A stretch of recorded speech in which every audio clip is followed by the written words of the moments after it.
Assalamualaikum warahmatullahi wabarakatuh. Disebutkan di dalam kitab Irsyadul Ibad bahwasanya ada seseorang pedagang kaya raya meninggal dunia. Ia mempunyai warisan harta, 2 anak lelaki dan 3 helai rambut Rasulullah. Lalu 2 anak lelakinya itu membagi harta warisan menjadi 2 bagian. Juga masing-masing mendapatkan 1 helai rambut Rasulullah. Tinggal 1 helai rambut yang tidak bisa dibagi. Kemudian saudara tertua mengusulkan agar sehelai rambut Rasulullah yang tinggal 1 helai itu dipotong menjadi 2 bagian. Namun usulan itu ditentang oleh adiknya. Ia tidak setuju jika rambut Rasulullah itu dipotong karena demi menghormati beliau. Saudaranya yang besar kemudian berkata, "Maukah kamu mengambil ketiga rambut Rasulullah ini? Namun semua harta peninggalan ayah menjadi milikku dan kamu tak mendapat harta sedikit pun." Usulan kakaknya ini diterima oleh sang adik dengan senang hati. Seraya berkata, "Aku setuju. Bolehkah mengambil seluruh harta peninggalan ayah? Aku cukup mendapatkan 3 helai rambut Rasulullah." Kemudian saudara yang kecil itu meletakkan 3 rambut Rasulullah di sakunya. Suatu saat rambut tersebut dikeluarkan dan dilihatnya. Lalu ia baca salawat. Hal ini ia lakukan secara terus-menerus.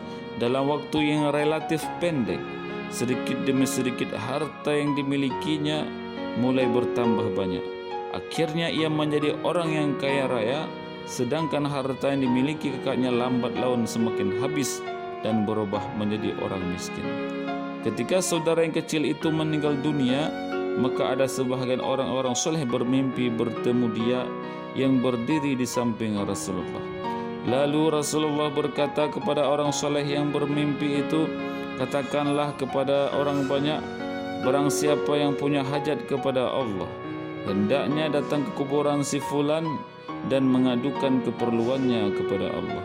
Akhirnya banyak orang yang datang ke makamnya, sampai orang-orang yang naik kendaraan pun turun dan terus berjalan kaki bila melewati makam saudara yang kecil tadi demi menghormati kemuliaannya.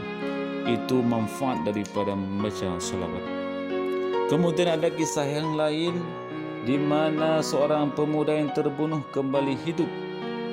Ceritanya adalah di tengah masyarakat Bani Israel, seseorang pemuda telah terbunuh dan pembunuh pemuda tersebut tidak diketahui. Allah Subhanahu wa taala mewahyukan agar menyembelih seekor sapi dengan ciri-ciri tertentu. Setelah itu, bagian dari sapi tersebut harus dipukulkan pada tubuh pemuda yang terbunuh, sehingga pemuda itulah yang akan memberitahukan siapa pembunuhnya. Sebelum kejadian tersebut, ada seorang pemuda di kalangan Bani Israel yang mendapatkan inayah atau pertolongan daripada Allah, dan dia mengajarkannya solawat. Pemuda tersebut bermimpi bahwa ia diperintahkan untuk tidak menjual sapi yang ia miliki, kecuali dengan perintah ibunya. Ia terbangun dari mimpinya. Bani Israel mendatangi pemuda tersebut untuk membeli sapi miliknya. Ibu pemuda tersebut berujar, "Kalian harus memenuhi kulit sapi ini dengan emas, baru aku mau menjual sapi ini." Mereka pun setuju untuk membeli sapi tersebut. Kemudian sapi itu disembelih dan salah satu bagian dari sapi itu dipukulkan pada tubuh pemuda yang terbunuh. Pemuda yang terbunuh pun hidup kembali dan ia memberitahukan bahwa pembunuh dirinya adalah anak pamannya. Bani Israel berkata, "Kami tidak mengetahui mana yang lebih aneh, hidup kembalinya pemuda ini atau menjadi kayanya dia." Allah kemudian mewahyukan kepada Nabi Musa alaihissalam, "Sampaikan pada Bani Israel, jika mereka ingin hidup bahagia di dunia dan di akhirat mendapat surga, bacalah zikir yang selalu dibaca oleh pemuda tersebut, yaitu salawat atas Nabi Muhammad dan keluarga Nabi Muhammad sallallahu alaihi wasallam."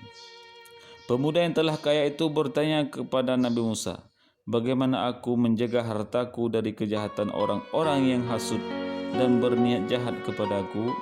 Nabi Musa menjawab, "Agar menjaga hartamu, dari kejahatan musuhmu, bersalawatlah atas Muhammad dan keluarganya yang suci. Bani Israel mendatangi Nabi Musa dan berkata, seluruh harta kami telah kami berikan pada pemuda ini. Doakanlah agar Allah memberi kami rezeki yang banyak. Nabi Musa berkata, kalian hendaknya bertawasul dengan cahaya-cahaya suci Ahlul Bait dan bacalah salawat atas Muhammad dan keluarganya. Mereka pun melaksanakan perintah tersebut. Allah Subhanahu wa taala mewahyukan pada Nabi Musa, di sebuah tempat yang tinggal puing-puing bangunan terdapat ribuan dinar uang emas, bagikanlah di antara kalian. Harta berlimpah itu berkat keajaiban salawat atas Muhammad dan keluarga beliau. Kemudian ada kisah yang lain di mana bau mulut seorang fakir menjadi wangi, yaitu tersebut di dalam kitab Fadail As-Salawat.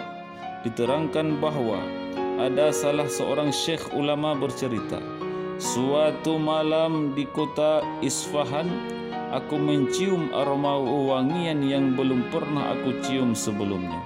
Aku berdiri dan mencari asal wangi tersebut. Aku berlari ke sana kemari dan akhirnya aku temukan sumbernya.